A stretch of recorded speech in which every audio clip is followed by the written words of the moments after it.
สวัสดี FC ผู้ติดตาม YouTube และ Facebook วันนี้สิพา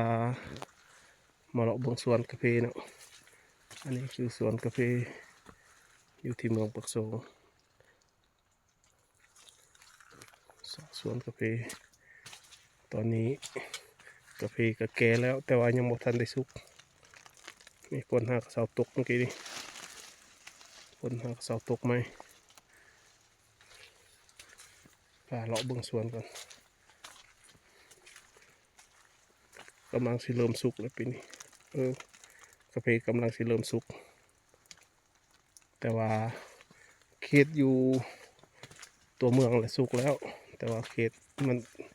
ส่วนลายกาแฟแล้วมันจะสุกเป็นเขตมันจะสุกบ่เสมอกันเนาะอันนี้ก็คือส่วนอยู่ด้านหรือว่าด้านใหญ่ก็เอิ้นบอนที่ว่าคนไทยมักมาท่องเที่ยวหลาย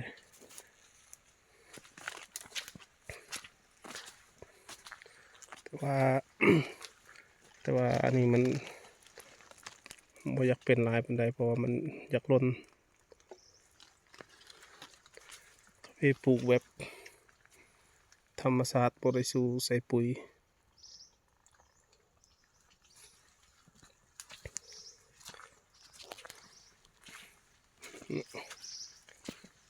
คือสวนกาแฟก็เลยเอิ้นแนวหนึ่งก็เอิ้นว่ากาแฟกาติโมถ้าเอิ้นเป็นภาษาสากลแล้วก็เอิ้นกาแฟอาราบิก้า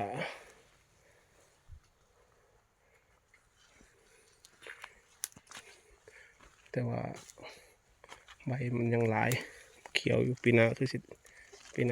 ป็นอยู่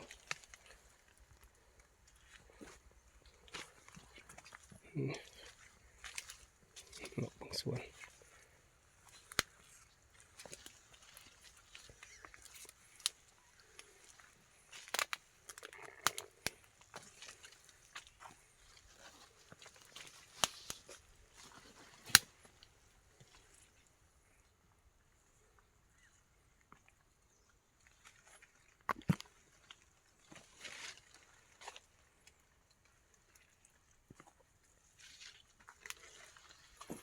ส่วนรายแล้วใ